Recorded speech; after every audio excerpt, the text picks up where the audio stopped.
Olá, sejam bem-vindos ao canal da Astra Educa e hoje vamos estudar as rebeliões nativistas no Brasil colonial, com as características, a crise do sistema colonial português e as principais rebeliões. Revolta de Beckman, Guerra dos Emboabas, Guerra dos Mascates e a Revolta de Vila Rica.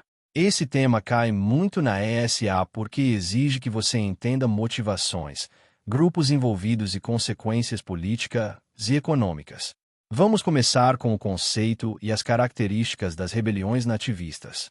Rebeliões nativistas são movimentos ocorridos no período colonial, principalmente entre os séculos 17 e 18, que expressam insatisfações locais contra medidas da administração portuguesa, contra monopólios e contra grupos rivais dentro da própria colônia. O ponto mais importante para a prova é: elas não tinham, em geral, um projeto de independência do Brasil. Elas questionavam práticas do pacto colonial, abusos fiscais, privilégios de certos grupos e problemas econômicos regionais, mas normalmente mantinham a ideia de permanecer sob a autoridade do rei de Portugal.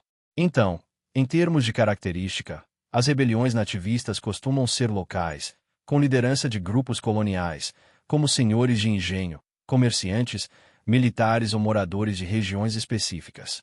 Elas podem ser violentas e podem ter confronto armado, mas o objetivo central é resolver tensões locais e disputar poder e vantagens econômicas. Agora, por que essas rebeliões intensificam? Aí entra a crise do sistema colonial português. O sistema colonial, ou pacto colonial, era baseado em exclusividade comercial. A colônia fornecia matérias-primas e produtos tropicais e comprava manufaturas da metrópole, dentro de regras de monopólio. Isso criava insatisfação porque limitava o comércio, encarecia produtos e favorecia certos grupos ligados ao comércio metropolitano. Além disso, Portugal, especialmente a partir do final do século XVII e no século XVIII, passou por pressões econômicas e políticas. O Estado português buscou aumentar a arrecadação e controle administrativo, principalmente com o crescimento da mineração. Então, o aumento de impostos, a fiscalização mais rígida, a repressão ao contrabando e o fortalecimento do poder dos representantes da coroa geraram conflitos com elites locais e com grupos que se sentiam prejudicados. Outro fator importante foi a mudança econômica interna. O Nordeste açucareiro enfrentou crises e concorrência internacional, enquanto o Sudeste minerador passou a ser prioridade. Esse deslocamento de importância econômica afetou interesses regionais e ampliou disputas. Agora vamos para as principais rebeliões nativistas exigidas pela ESA. Primeiro, a Revolta de Beckman, no Maranhão, em 1684. O Maranhão tinha uma economia frágil, com falta de mão de obra e dependência de abastecimento e de comércio externo. A coroa criou a Companhia de Comércio do Maranhão, com promessa de fornecer escravizados africanos e mercadoria e comprar produtos locais. Mas, na prática, a companhia não cumpria bem o que prometia e ainda impunha preços e monopólios que prejudicavam os colonos. Também havia conflito com os jesuítas, que defendiam a proteção de indígenas e dificultavam o uso da mão de obra indígena escravizada, que era uma alternativa para os colonos. A revolta teve liderança de proprietários e comerciantes locais, como os irmãos Beckman, e foi um movimento contra o monopólio da companhia e contra medidas que dificultavam a mão de obra. Eles chegaram a prender a autoridade e expulsar jesuítas. A coroa reagiu, reprimiu o movimento e puniu líderes. Em prova, o essencial é: Maranhão, companhia monopolista, crise econômica e mão de obra, e repressão portuguesa com punição aos líderes. Segundo, a Guerra dos Emboabas, no início do século XVIII, em Minas Gerais, por volta de 1707 a 1709. Esse conflito está ligado à mineração. Os bandeirantes paulistas, que tinham participado da descoberta de ouro, se consideravam com direito de controle sobre as áreas mineradoras. Com a corrida do ouro, chegaram muitos forasteiros, vindos de outras regiões da colônia e também de Portugal. Esses recém-chegados foram chamados de emboabas, termo pejorativo associado a pés cobertos, uma referência a botas, diferente dos paulistas. A guerra foi uma disputa por poder, por controle das lavras e por autoridade regional. Houve confrontos armados e, no final, a coroa interveio e reorganizou a administração da região.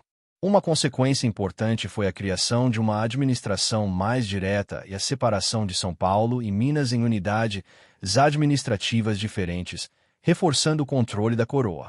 Em prova, guarde, paulistas versus emboabas, disputa do ouro e intervenção do Estado português para centralizar. Terceiro, a Guerra dos Mascates, em Pernambuco, por volta de 1710 a 1711.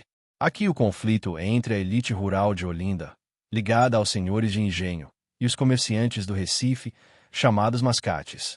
Olinda representava a antiga aristocracia açucareira, endividada e em crise com a concorrência e com problemas do açúcar. Recife, por sua vez, crescia economicamente com o comércio, e os comerciantes tinham poder financeiro, inclusive emprestando dinheiro aos senhores de engenho. O estupim foi a elevação do Recife à categoria de vila, o que dava autonomia administrativa e política. Olinda reagiu porque não queria perder poder para Recife.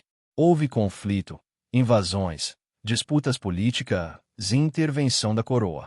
No fim, Recife consolidou sua autonomia, e isso marca um deslocamento de poder do domínio rural tradicional para o crescimento do poder mercantil. Em prova, a chave é Olinda, senhores de engenho, Recife, comerciantes, disputa por autonomia e poder político. Quarto, a Revolta de Vila Rica, também conhecida como Revolta de Filipe dos Santos, em 1720, em Minas Gerais.